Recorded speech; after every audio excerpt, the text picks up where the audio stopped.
I am so tired of hearing Christians telling me, Brother Paul, I'm just so weak. And you say, well, Brother Paul, you started your sermon saying you were weak. So why can't we say it?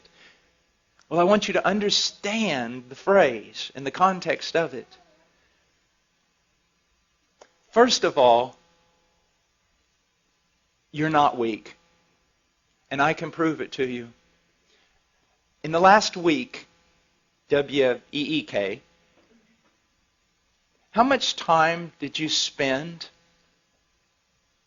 grasping and striving to know God and His Word? And in prayer, knowing that apart from God and His work on your behalf, you weren't going to be able to make it. Oh, see, it's really easy to say, I'm so weak. Your problem is not that you're so weak. Your problem is that you think you're strong. And I can prove it by just looking at your devotional life. Do you see?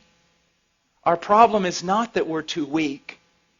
Our problem is that we do not recognize our weakness. Do you see that? That's why the men and women that have been most used of God throughout Christian history seem to have only one thing in common, a recognition of their weakness. Now, here's what I want to show you, and it's so, so important. Weakness is not a hindrance to power. Weakness is the catalyst to spiritual power. The problem is wrong response. So first of all, you need to recognize something. Everybody's weak. Everything that is demanded of you in the New Testament is absolutely impossible for the natural man.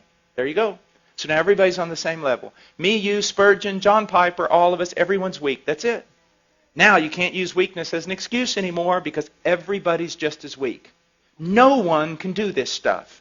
No one. So there you go. We're weak. The question is, what do we do? Now,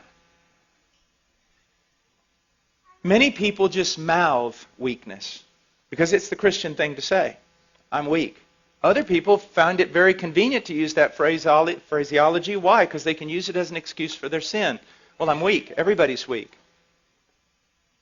But the right mindset here is in recognizing your weakness, it drives you to God.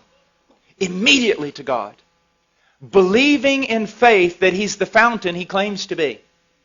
That He's the source and the helper that He claims to be. That He is one of unlimited resources. That He does not greedily hand out to children, but He lavishes upon us. So see, your problem is that you're really not recognizing you're weak. Or you recognize you're weak, but you just stay there in your weakness. The thing is, your weakness ought to drive you to God every time. But here's the problem. Let's enter in with your heart condemning you and Satan helping your heart condemn you. See, I have found so many people. I saw someone last night and I dealt a long time with them. Precious little girl. She recognized her weakness. She recognized her frailty. She recognized her sin. She recognized there were some things in her life she couldn't overcome right now. But here was her problem. She would see her sin, and because of the work of the devil and sometimes our own heart condemning us, she would put herself in the penalty box every time that she sinned. Well, you can't go to God right now. You can't just keep running back to Him. I mean, you sinned yesterday and you repented and asked for forgiveness. Now you've done the same exact thing today. I mean, you run back to Him, you're just a hypocrite. You don't appreciate God. You don't have a high view of God. What do you think? God just hands out pardon to everyone?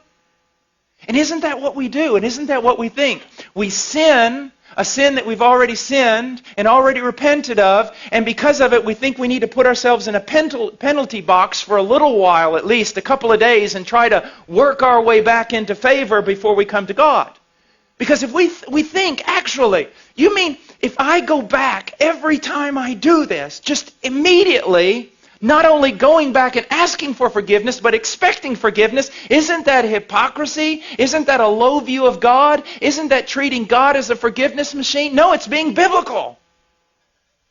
It's what poverty of spirit is supposed to do to us.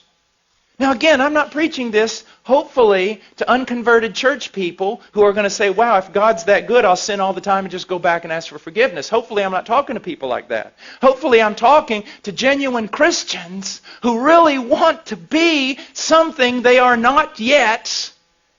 But when they find themselves frail and they find themselves weak and they find themselves sinning the same sin, they kind of huddle over here and wait. Maybe read their Bible a few days, pray some more, show God they're really sincere before they run over there and actually try to get some forgiveness. No! One of the great joys of my life is when I discovered that the moment I sin the sin I always sin, my first response ought to be to latch a hold of Christ.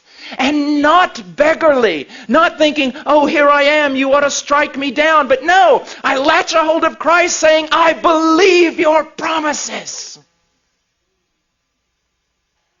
I am in a different realm. I am free. I am a saint. I've been moved out of Adam and condemnation and law. All of it was paid for on that tree. When He died, He knew all of it. He forgave all of it. I'm free. It's absolutely spectacular.